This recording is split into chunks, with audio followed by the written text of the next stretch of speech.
special presentation centers around the small Tennessee farming town of Baxter. Population 5,908.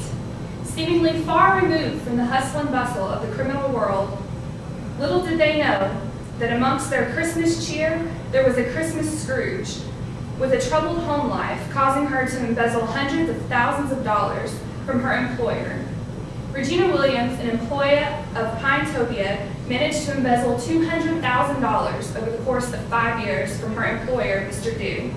Pinetopia, owned by Mr. Dew, services the areas of Nashville, Murfreesboro, Cookeville, Knoxville, and Gatlinburg. Here with us tonight is Ms. Kate Price, a partner with Price Profit and LLC.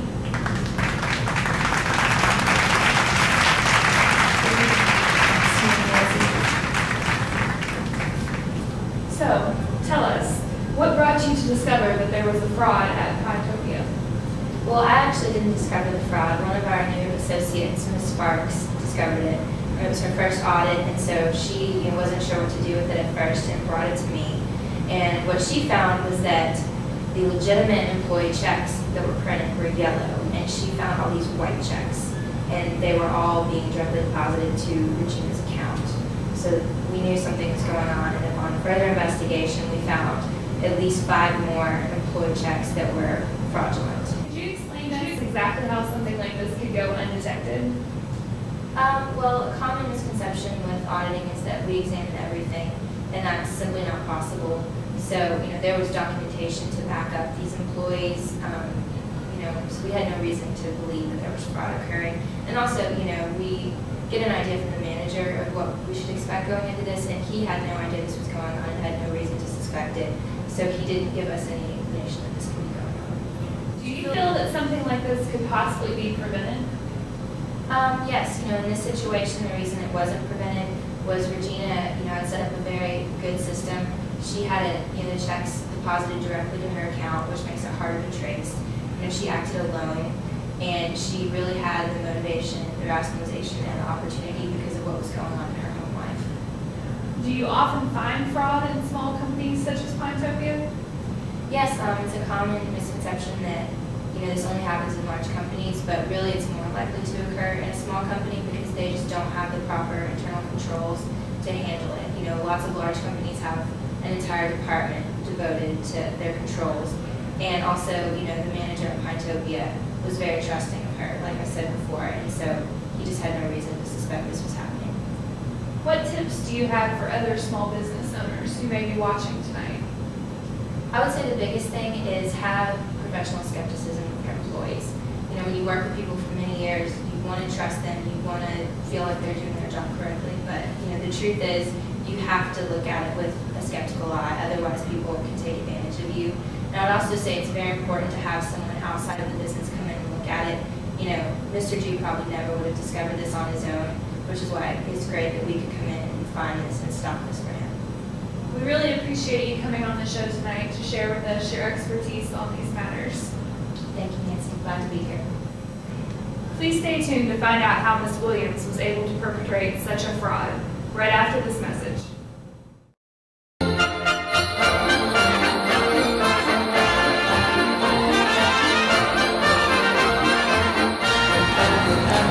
Or you can get this one for $52.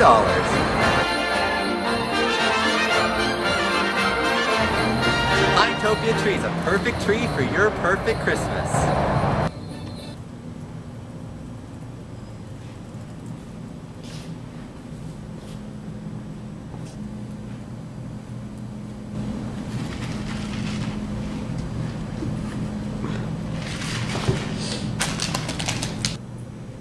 We're back with Ms. Williams, the fraudster herself.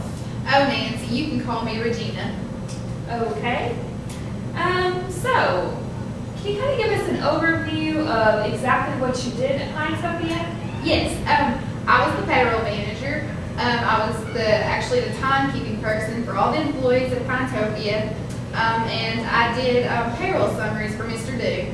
How long have you known Mr. Dew?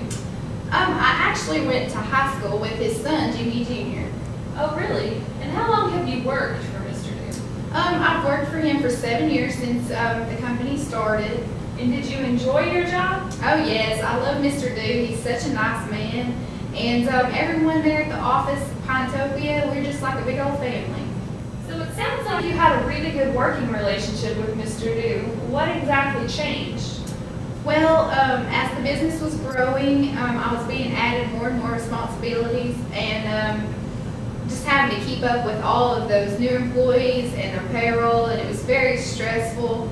And I felt undercompensated, and it just caused me to be stressed out at work, and I quit liking my job as much as I used to. Did you try talking to Mr. Dew about the problems that you were experiencing? Yes, I did.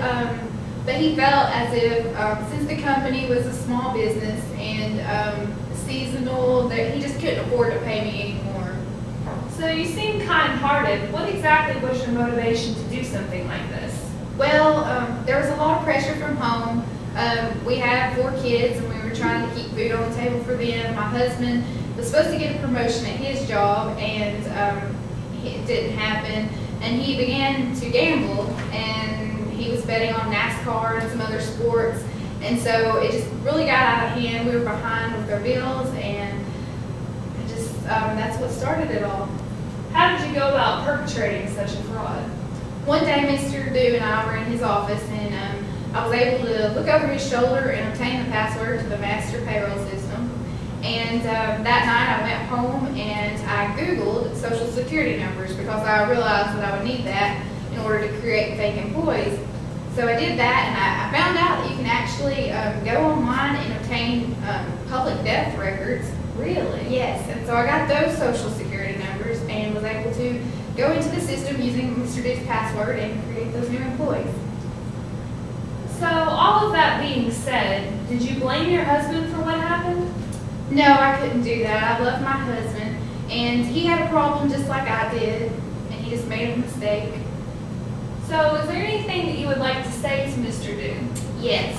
I would like to say to Mr. Dew and his family that I'm very sorry, and for everyone in Baxter, because I know that I have a bad reputation now because of what I did.